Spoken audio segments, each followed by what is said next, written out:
Hello, my name's Alec. You may not recognize me because I got a haircut, so I look weird. But welcome to New Comic Book Day Book Club. This is White Whale Comics, right? That's the channel I'm on? I can't keep track anymore. Switching accounts and doing shows and... Whew. All right. Hi. My name's Alec. This is White Whale Comics. Welcome to New Comic Book Day Book Club. I'm here with my buddy John from John's Comics with Kids. Hello. I just was seeing how long I could sit silent and wait. Just let you run with that. Just kind of roll. You're riffing. Always record. Always record. It's funny. A certain legend of the community nicknamed me the Natural, and I wonder why. You're proving it right here, right now. just rolls off my tongue, just like smooth. I'm excited to really talk about this book tonight. I think. I just asked John if we were going to pull an audible and talk about Little Bird because he is now in full frenzy mode, like I am about Little Bird. So. Welcome to the club, new comic book Little Bird Day Club. We have a special guest here talking about a Thor book, a Thor-related book. Thor adjacent. Thor adjacent. We got JD. What's up, buddy? How we doing? Miss being actually, I was like, I would think I was your second guest you ever had, right? First or second? Yeah, I think maybe. Yeah, the second. That sucked. This was so much. Spoilers. So back to New Comic Book Day. I'm gonna shout out the chat really quick, and then we can jump into the book. I got issues back with a vengeance, trolling us from the get-go before we even started. Welcome back. Nice to see you, buddy. Perry Comics in the chat. Comics Misexplained said he's here, so we can start now.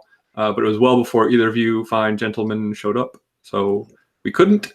Comic Books NYC saying we were at the David Letterman time slot.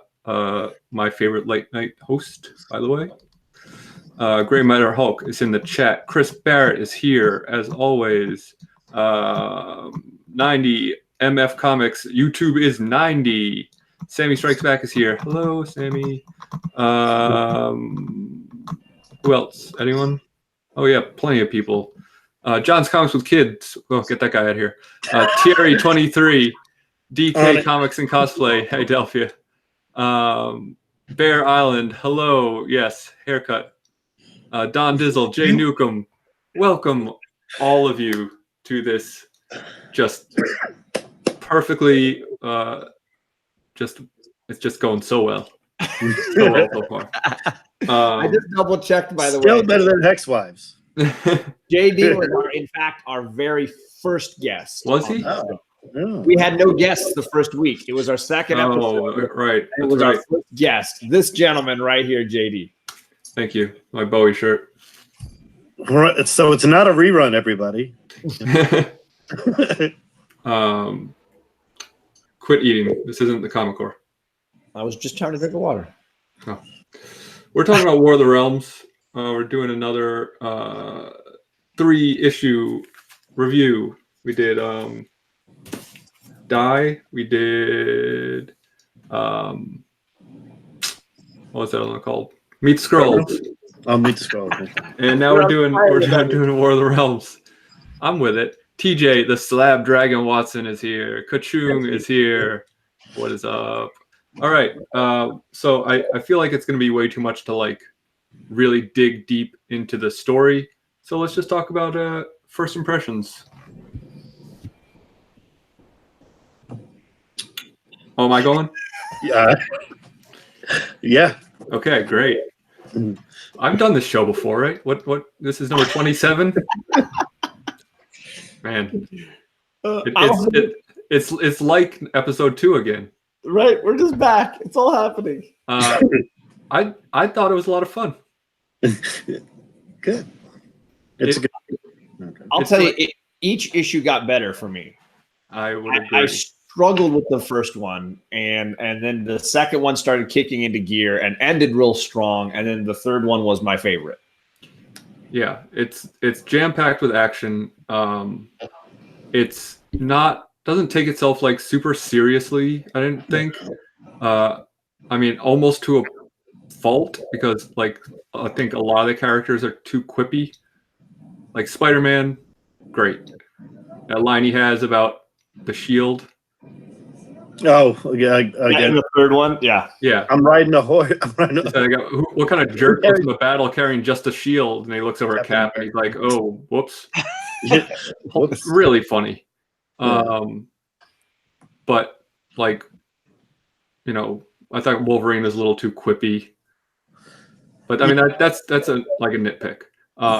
It's just like it's a fun summer event. It's what it should be, right? That's a great way to put it. Yep. And I kind of think that's exactly where the character in the main one, the War of the Realms one, is written quippier than sometimes they are in their individual, where it gets more into it.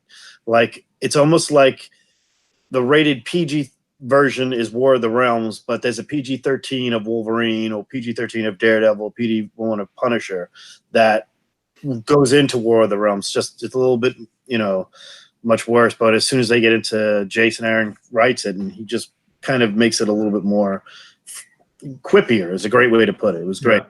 That's a great way to put it. It was very cool. Kachung says, "I love how they thought Spider-Man was going to lay eggs." Yeah, like, that was pretty good. that was like a joke without them being jokey, like the characters. Yeah. John, what did you think, John? As I'll say that I was really worried when I finished the first issue, because and maybe it's just I've read a fair amount of Jason Aaron. I've read a chunk of the Donny Cates Doctor Strange, which I think plays into this a little bit. Some of that was it Bats, the ghost dog, and who makes Bats, the ghost dog that hangs out at Doctor Strange's house. And I love how the snakes are like hitting on women as they walk in. Yeah, that was pretty good. So some of that, I felt like I had enough to know what's going on, but it's so all encompassing, and there's so many things happening, and they have to rush through a lot to make the story work, that I felt like if this is it, I felt dizzy, like a bad Baz Luhrmann film, and I was like, I don't know that I can handle 3 issues if they're all going to be like this. And I was glad when the second issue took some pauses and had some moments for characters that I really was interested in, like Jane Foster, who I still think Foster is underrated. So good in this. Yeah, Aaron's writing the best version of a character he has ever done. Yeah. Say it again. The best version of a character he's ever done is Jane Foster Thor. Yeah. How he can, I mean, I'll tell everybody, I was the first guy that said, this is bullshit. I don't want a woman Thor. And I bought that first book and I'm like, I trust Jason Aaron, but this is ridiculous. Okay, this is pretty good. And that's his best run. God of Thunder, great. That is the best run right there. And the way he's continuing to use her here worked real well for me. I'm also a natural Daredevil fan. I'm actually pumped for her, yeah. So seeing that in the third issue, Daredevil get the sword, he starts using the sword. The way his vision is happening, so cool. And I love the line where he says, "I can hear everything." Yep. It's like he goes through this list of like all this stuff you'd think he'd be seeing, and then he says, "I can hear everything." Whew, it's a good one. Yeah, there's in War of the Skrulls, it has that scene in there, and you should get it if you want to read it. But it sits there, and it's Daredevil with the sword, and everything is in what he feels against the god. Every little bits and piece, what he can do. This is Jason Aaron wrote the Daredevil, his first time ever doing it. And it literally says, I can hear a pressure point. I can hear everything and where everybody is. And it's really cool. It gets into that really good in that War of the Skrulls. So always recommend that. Loki dies in the first issue. Gets straight chomped by Frost Giant King. So that was his daddy. Yeah, his birth father. Comic Books NYC says, interesting how early in this event Loki was taken off the board. I'm betting he's going to come back. It was almost laughable. You're excused. I got a question. Some of the things that bugged me are there are definitely moments when I feel like they're expecting me to have read all the tie-ins. So Odin gets like basically killed, and then all of a sudden shows up, and he's like, "I'm all good. Like everything's good." Okay, Like that's one he's of the like things that, dying, and then the next moment he's riding in like he's in full health, just with a couple bandages. Yeah, Okay. I mean, he does say like it's going to take more than some dark elf daggers Right. to And they kill should the have stabbed god. him 10 more times. He was on the ground, and they just kept stabbing him, and he wasn't dying. 2 issues of the Thor series that would have been helpful for everybody to know to read before you went into that would have been Thor 10 and Thor 12.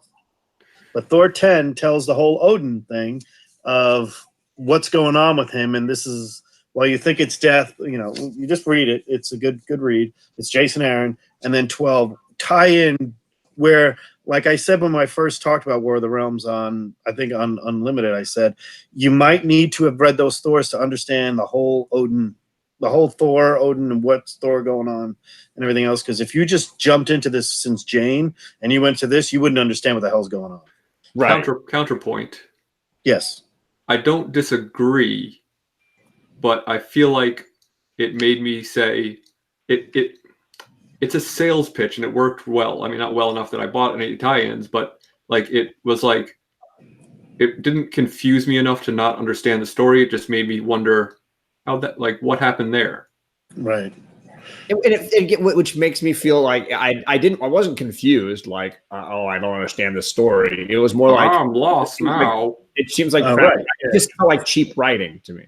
Yeah, and when somebody who read all those Thors going into it, when I read it, I was like, and then somebody brought that up to me, says, "Well, how did this all happen?" I'm like, "Yeah, you kind of needed to. You didn't need to. You're right, but it was better for me because I knew the storyline." Yeah, and I'm yeah. Just one time. Yeah. Jack Yo and DS Comics, what's up? Welcome, guys. Thanks for joining us tonight. So yeah, I think like a lot of the characters are treated very interestingly. Like we were talking about Jane Foster, who is, paired up with this Valkyrie, and that's what I was gonna say. I think that storyline with Valkyrie's cool. She is, saying like what a great warrior she was and all this stuff, and she has some line that says like, "I expect you to be a little more blonde," which is like another funny line. And then Jane Foster, who's just recovering from this cancer treatment, picks up a sword, and she's like, "I'm ready to fight." And the Valkyrie like dumps her off, and she's like, "You fought enough already," which I thought was a pretty emotional little moment. Yeah. And the moment with Punisher is just so perfect, where he's just like stone faced, just gunning down dark elves, just like. Yeah. And then Wolverine shows up. He's like, "I thought you were dead." He's like, "Well, nope, I was just really drunk." And he's like, "Great, let's keep killing." I guess we're caught up now. It's he didn't care. Like spot on. Perfect. Yeah. I think JD even put that on his Instagram, that one image, right? Yeah, I said this makes that whole War of the Realms. Yeah. And there's another character that I wanted to, Daredevil. Like to take Daredevil and he's like, "Oh, I heard someone needs help with a blind guy who needs to see," something like that. Because the Heimdall interaction. Yeah. Because Doctor Strange sucks them all, uses a spell that's too powerful and sucks them all out of New York City. So New York City just gets overrun. And so they're kind of regrouping and figuring out, okay, like what's our plan of attack? And they all kind of branch off into these different groups of, fighters to attack them. And at the end of issue 3, I think it shows this really cool map about like where all of the, like where in the world everyone, like all the bad guys have taken over and where they've laid claim to. New Jotunheim, So literally the whole world is nowhere is safe. So it is, because the plan I guess should have kind of talked a little bit about the plot. The plan is that this dark elf is creating this war of all of the realms, and he's chosen Midgard as his last stand and his place to kind of finish destroying everything, more or less. And that's been a lot of the Jason Aaron runs, the pieces that I've read, including the Jane Foster run, seeing him kind of stirring the pot of the universe and all the different realms. It's been a slow burn up to now. It's a 7-year project almost, if you think about it. Mm-hmm. Been doing it for 7 years, and it's a continuation story. It's an entire arc on its own, if you think about it. Thor has gone full circle as a character. Even Jane's gone full circle as a character too, leading up to War of the Realms. And this is Jason's swan song. He said, "There's no more Thor after this. War of the Realms is it." He's done. So speaking of Thor, I'm going to jump straight to the end of issue 3 because why the hell not? Thor basically isn't in the first 3 issues. He's in a little bit of issue 1 where he's just like got multiple hammers. He's just throwing them around like crazy. But then he gets sucked in, or gets kind of tricked into going into the world of the frost giants to be murdered theoretically. And so we don't see him for a couple issues. And then this group of Captain America, Iron Fist, Luke Cage, Wolverine, and Spider-Man go looking for him and find him, and they like hear him screaming, and they're like, "That's not the screams of pain. That's the screams of a berserker rage." And we get this absolutely badass panel of Thor just like yelling, "Bring me more Elves. Giants, and I'll send them all. I'll kill them all." It's just like, yes, okay. Like if you weren't bought in by now, key the heavy metal music now. Hell yeah! The second you turn on key the heavy metal music. Well, and the hammer he's holding is like so. He's killed so many giants. It's like shredded to almost nothing. Is this a true first of Berserker Thor? Oh, spec. Yeah, don't know. You just did that. TJ's asking about the Valkyrie in this story, and I'll. There are multiple Valkyries. The Valkyrie are reborn because Thor's granddaughters are here. So one of them gets beheaded. Yeah, the primary one in this story is blonde. It's this one, and then yes, Malekith shows up there at the end and kind of does her dirty. Yeah, some good stuff. And that was a powerful sequence. And the bit that hit me pretty strong was when they escape and they're looking back at the monitors from the Avengers headquarters, and you see Jane looking at the monitor and seeing the Pegasus on a spear on fire, and knowing that she's left behind people that she not necessarily could have saved, but certainly could have been there for in the final moments. That was a good moment.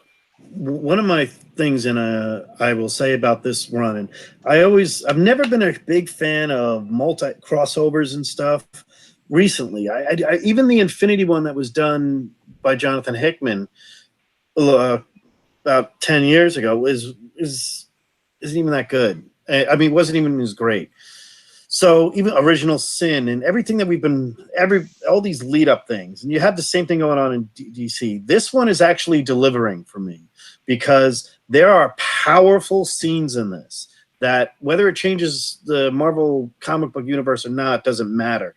This is a ridiculously powerful panels, powerful writing. You can tell this is a big event. The way the drama of Russell Dowderman's art in the interior has made everything so exaggerated and so over the top. I haven't seen this in a while. Like this looks, the battle scenes are really good. And that's one thing I'm thinking this is like a swan song for everybody. So it just sounds real good. That's it delivers as a series. Individual comics, there's flaws with them. Even these tie-ins, there's flaws with them. But this one is actually delivering on something because Original Sin sucked. So Comic Book NYC said, "Have you guys heard the War of the Realms theme song? They advertise it in the books. I did listen to a while during issue 3 read and gave us a link to a Marvel website." Does it name that tune? Okay. Can I? Comics is asking, so Jane Foster isn't Thor anymore? Yeah, that was kind of the end of that Jane Foster run. Is the destruction of Mjolnir and her losing that ability and having to go and hopefully recover from her chemo experiences. And then Thor on a quest, and he's sort of been collecting hammers, trying to recapture. He's got this epic set of hammers. I'm trying to. Well, they just keep making them. Keep sending me more. It's actually a weird storyline, but it's really cool. In this issue here, he fights his dad. I mean, they're getting a beer on the Rainbow Bridge, but that's not once in this. This is like Cats in the Cradle. That's not what's going on. I really like that cover. Saw it in the shop. Yeah, this looks like it should be the Harry Chapman Cats in the Cradle should be played in the background. It is. What really is going on is they're beating the shit out of each other the whole freaking issue. It's great. He tries to kill his dad. It's great. So I just listened to a couple seconds of that song. It's just like what you'd expect. Just like rousing. Sort of orchestrated soundtrack kind of stuff. Right. I thought it was going to be a metal song for a second. I was really excited. But they have a lot of these tie-ins too. So I don't know. That was just my thought of it. So I know we kind of went through that pretty quickly, but it's doing it for me. Like it's everything. It's put its pedal to the metal from the beginning and just like never lets up. Yeah. Everything that deceased isn't. This is. That's a great way to put it. You know what's kind of funny too. And issue 2 came out the same week Endgame happened. Avengers Endgame. So if you watched this is something where I'm just going to say, if you watched Avengers Endgame, spoiler whatever, but pretty much simple, I'm just going to say is you're bouncing all over the place in that movie. You're watching a movie where they go from planet to planet to planet to planet to planet, or wherever in the galaxy they got to go, time to time and planet, space and time they got to go. In War of the Realms, reading it after going to see that movie and reading it was so much easier because I was focused, because that's how the comic book reads to me, especially issue 2 and 3 read to me as Avengers, where they're bouncing from planet to and then you know where you stand when as soon as you go back to there, when it catches up to it's your turn in the rotation, you remember where it left off. It was really done really well that way. It's a piece. Yeah, I'd watch the hell out of this movie. You kidding me? Yeah, this is. But I think Aaron's writing this almost like it's a theater release, because it's just the way it's done. It builds up and it's not slowing down. But he's going to introduce more characters and it's just keep going. Yeah, I'm fully bought in. So my main concern, I would say, is I feel like I can't just read, and I double checked the checklist. It looks like there are 6 solo War of the Realms comics. It says, like in the back of this one, it says this is issue 2 of 6. Right. War of the Realms. I don't feel like it's going to be possible to just read those 6 and fully understand what's going on. Yeah, we were just saying, I think there's 80 tie-ins altogether, like 80 total books.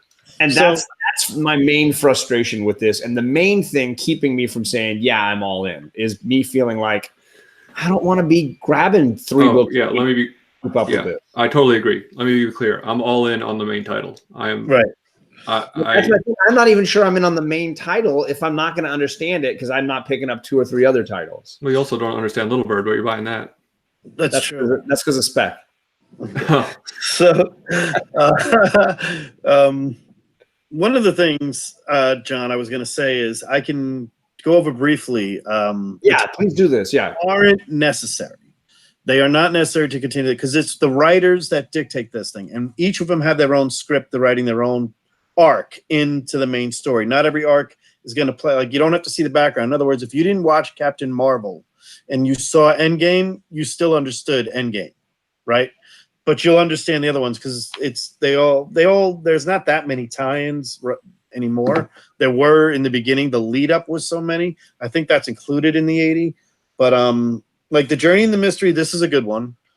It just came out today. The Journey of the Mystery series has been good. The characters of people I didn't really know who they were. Well, I do know it's Miles Morales and all those characters, which I'm not really into. But it had some cool. And I just looked at who the writer was, and I heard this guy was pretty good. The McElroys. So we gave that one a shot. And then Greg Pak is doing this New Agents of Atlas, which is kind of like a Southeast Asia, China, Korea. You got the Master of Shang-Chi right here. You have this character here who she summons a spirit bear. I don't know who this guy is yet. He's coming in here. That's Amadeus Cho. It really doesn't matter, but it's just a decent book. But then you don't need them. The ones that you want to do is just read whatever you wanted to read, like Daredevil. If you're into Daredevil, you'll be fine just reading that because you'll focus in on that more. And the moment that those people show up isn't going to impact anything. They're just going to eventually have the big battle, and that'll happen. So I don't think it's a big tie-in. Tacoma's talking Little Bird in the chat. Little Bird's been rocking it, huh? Yeah, finally read Little Bird 1 and 2 last night. Very good. You need a Understatement War of of the the year. Realms. You need to find the War of the Realms Little Bird tie-in. Yeah. So yeah, I am not planning on buying any tie-ins for this, but I will say, like, I would buy like an omnibus probably of this if it had all the tie-ins with it. Yeah, that would be cool. Because there's not every book has a tie-in every week. There's usually 2 or 3. So I got them for this week, and well, I didn't get the Squirrel Girl one, and there really was one today. Yeah. So I wonder sorry, why. Let me be clear. That was a joke. All right. So hard to tell. Yeah. I know. Squirrel Girl's a joke. Little Bird, real. Little Bird is absolutely real. That book is the best book on the shelf. Comic Books NYC said, agreed, Alec, I'd be in for nominee for this. I was going to say, I don't remember anymore. So in keeping with these. You said Little Bird, and it just, like, my mind drifted to, like, how Little Bird is the land, and that's all that matters. So we're talking about, like, buying all the tie-ins or just following the main storyline. People complain about this, about like events with all their tie-ins and everything like that. I remember when I was a kid, and in the first Infinity Gauntlet series came out. Yep. My LCS had a bundle like this thick with all the Infinity Gauntlet tie-ins. It was like, here's every book, and so this is nothing new. Like, Marvel's been doing this for 25 years. Yeah, I mean, Avengers Defenders crossover series literally goes up 6 months of 2 books devoted to each other in the 70s. So, and then you have the in 1973 that was. This has been on. Marvel's always done this tie-in thing. It's been great. Like the big one, you're right, the Infinity Gauntlet, that had Silver Surfer, Doctor Strange, everything, to where I remember buying all those freaking and going crazy like I am now. Same thing. Because I don't want to buy every tie-in. I tried to buy as many as I could, but I'm like, I'm skipping Squirrel Girl. I'm going to skip Little Bird. There's not every I can get. But my heart. Yeah, but in reality, you're right. This has always been going on. Infinity Gauntlet. What was the one? There was one that was really bad. Infinity was okay. Original Sin was just so bad. I know House of M had a whole lot of tie-ins. But I don't like. I don't need to. You don't need to get the Batman or Wonder Woman ones, right? Those don't need to tie into this, right? I heard Batman was in Endgame. The Batman. The Batman. I heard he hangs brain too.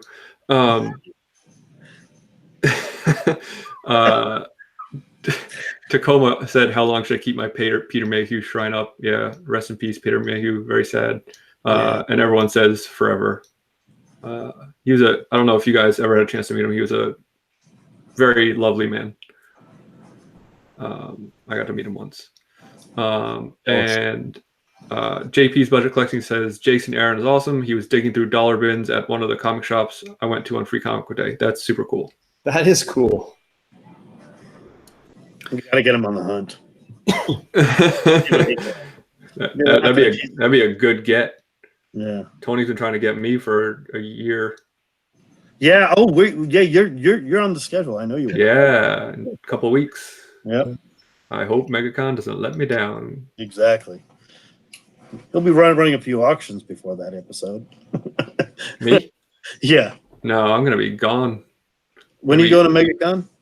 It's next week, so I'm gonna be gone from the 15th through That's gonna be awesome. that Thursday. So I'm gonna be coming back the night before then. So if I don't get anything there, I'm gonna be screwed. Do sketch covers count? That you draw yourself. Definitely not.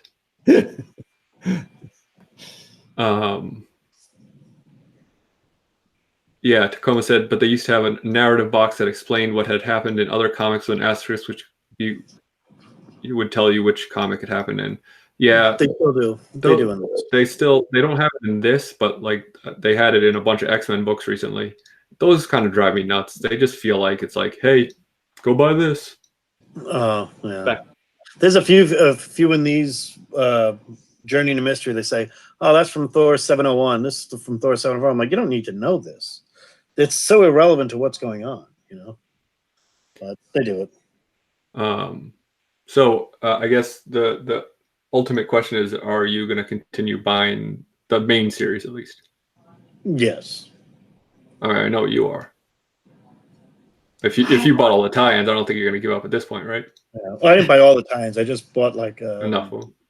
Like, yeah, enough of them. Exactly. John? Give Squirrel Girl and Little Bird. I just don't know. I mean, you have to buy more copies of Little Bird to catch up with me still. Right? I'm not even halfway there. I mean, you don't have any of the variant covers. So, you know. Hashtag true fan. Hashtag true fan.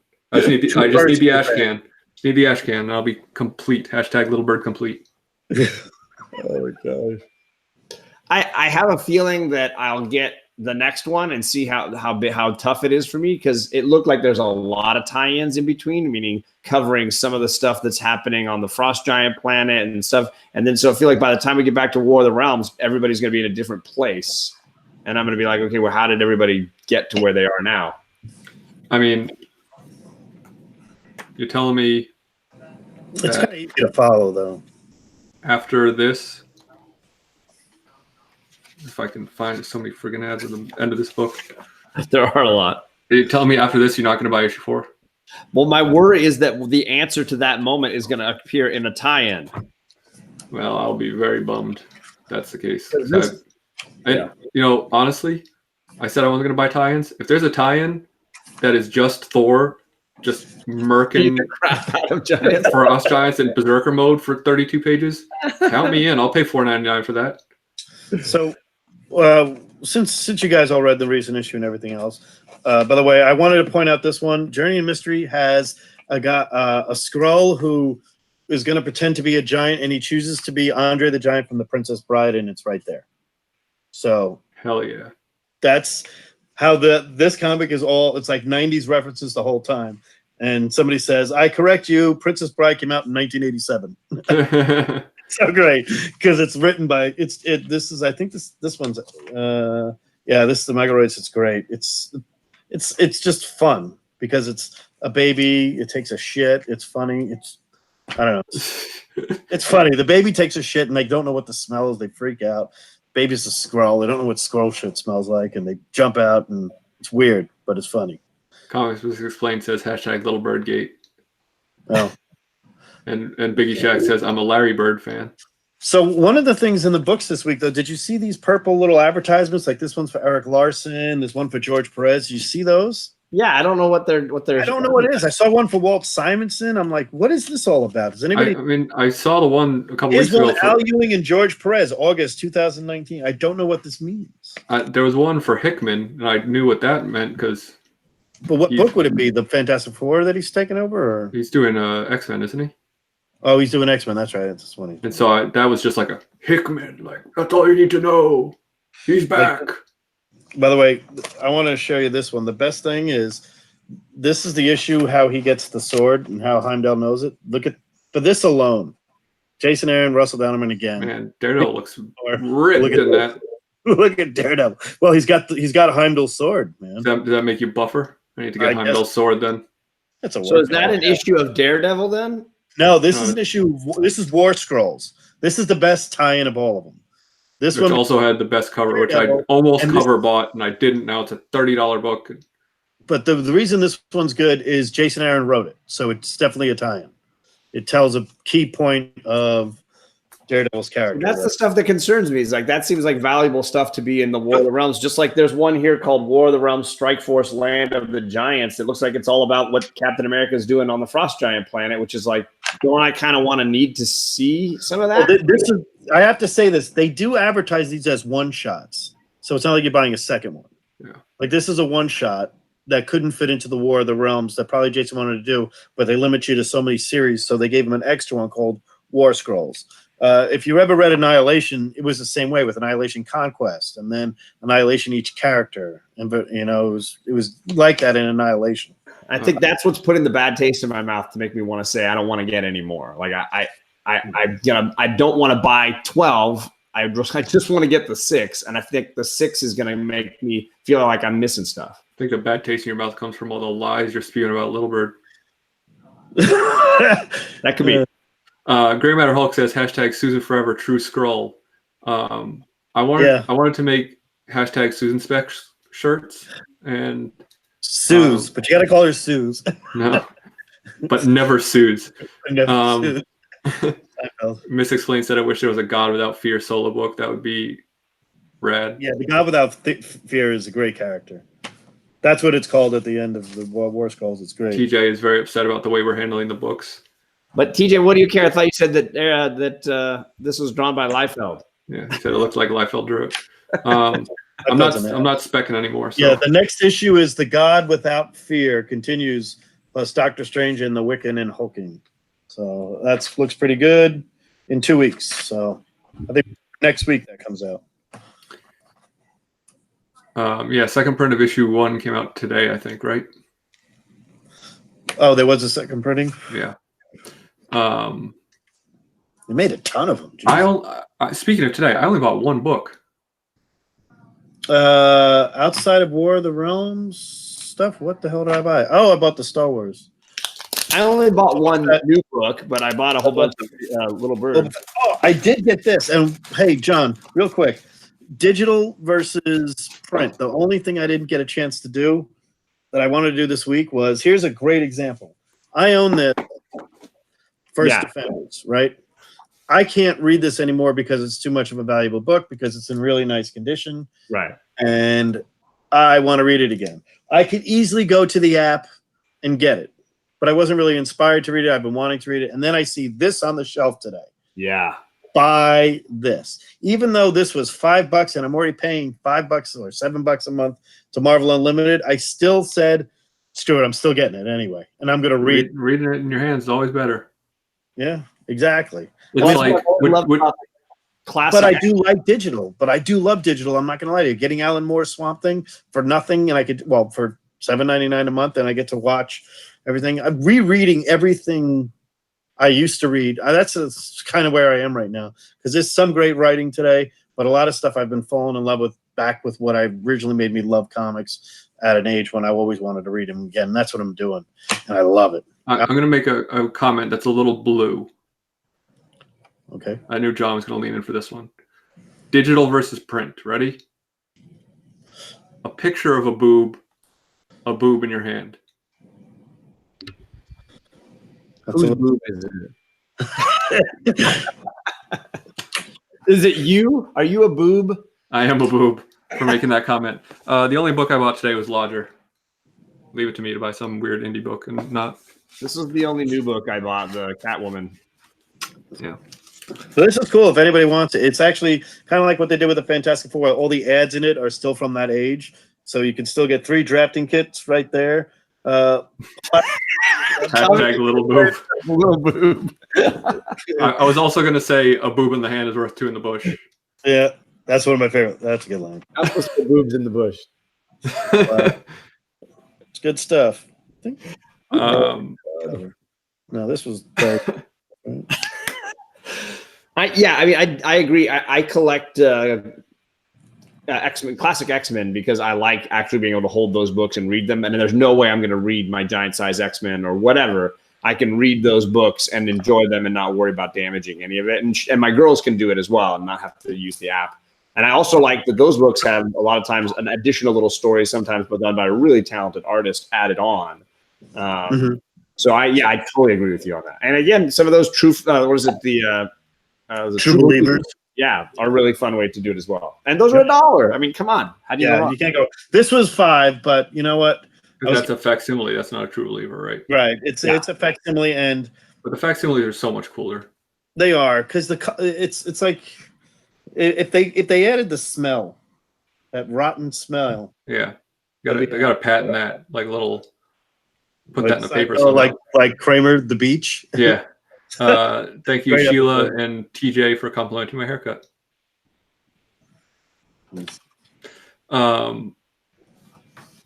So as we're kind of wrapping up here, I'm gonna just give you a little teaser. And shout out to the great legend who came through. I have all these mystery boxes to open. How are we doing? Which are going to be much less exciting if you follow Seawood. But right did you open them yet? Right after this, I'm going to start a live stream and open them. Oh, this is going to be fun. But as we know, there's no Giant Size X-Men in it. Spoiler alert. Because there's only one?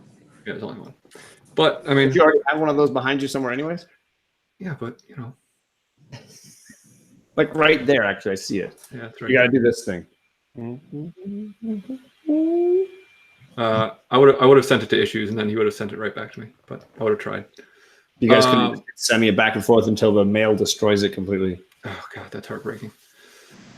It just gave me some indigestion. What you do to him? It's what you do to him. I feel bad for both of you. Why? Because they're always at each other's throats. Because you're perfect together. How romantic can you two get? I know. We're adorable. Best show on TV. Best show right now. It is. Hotties. Yeah, it's so great. Anyway, so I'm going to be doing that in about, I don't know, whenever we wrap up here. I'm going to start the stream. Couple hours. Yeah, you know. Saturday is my birthday. You're going to party like it's your birthday. I'm going to party like it's my birthday and probably just come on YouTube and do a live stream. So if anyone wants to hang out, and it's not a toxic relationship, JP. We adore each other. It's like, you know, toxic. Not toxic. There's no toxic. I've never said anything truly hurtful to you. Have I ever, John? Never. It's not even like a Felix and Oscar. It's more like, you know.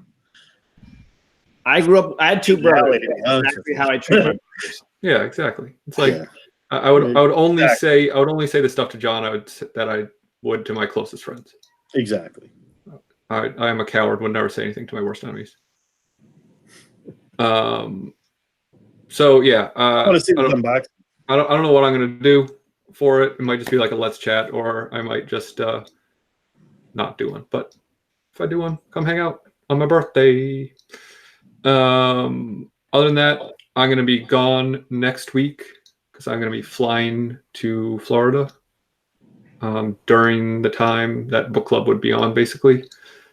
So we're going to have to skip a week unless John wants to do something on his own, which that's his prerogative. It's his week. I usually try to do something, but it won't be obviously book club. It'll be something different. We'll see. I've got a couple of possibilities, but I'll definitely let everybody know when it's coming around. And but the week after that, I'm gonna try to do it from Orlando. So that's gonna be one of my last nights there. Or I guess technically my last night because I'm flying home Thursday. So as long as I can get to the shop that morning and get a book, I will be there. But I don't know what we're doing yet or who the guest is gonna be. We don't like to plan that far ahead because who wants to plan? Well, it's kind of hard, like because all the lists are not really complete yet. Anyway, what do you gentlemen have going on? JD's been on live every night this week. I don't know what he's doing. I'm off tomorrow, and Friday I'm on the hunt, and then I'm off again till Tuesday. Back to Golden Guys, but I might have an unboxing in between there. We're actually might be getting a Golden Age unboxing on the Golden Guys from a guest. Ooh. So it sounds pretty good. So, And of course, I forgot. I didn't forget. I neglected to mention Monday night Story Comic Core. Myself, Caleb, Chad, not Comic Core Chad, 90MF Comics Chad, and Kenny, Comic Head 84, talking about Why Last Man. We're 15 issues in now out of 60, so we're plugging along. It's a lot of fun. I'm having a blast with it. I hope you are too. So come hang out with us while we make stupid jokes about monkeys. John? Lots of wang. Yeah, well, I mean, it's me. If I'm not making a dick joke, you better call the cops because I'm a pod person. Something's wrong. That's not the Alec we know. Tomorrow, I think I got Mr. Miracle on, and we're going to be doing the next episode in my Lost breakdown. We're catching up on the season 3 and the others. So we're going to be waxing rhapsodic about Lost tomorrow night.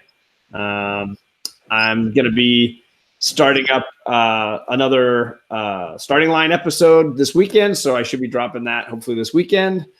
And then hopefully got time with the girls, although there's a sleepover in the works. So maybe it might just be me on Saturday. We'll see.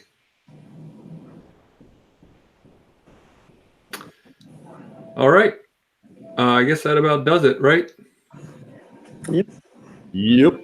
You know what time it is. Unboxing.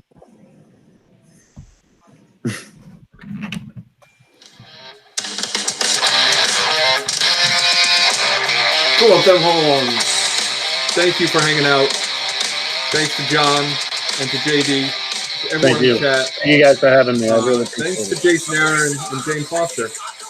Yeah. Thanks to Sky Tigers for making awesome music. Never turn your back to the ocean.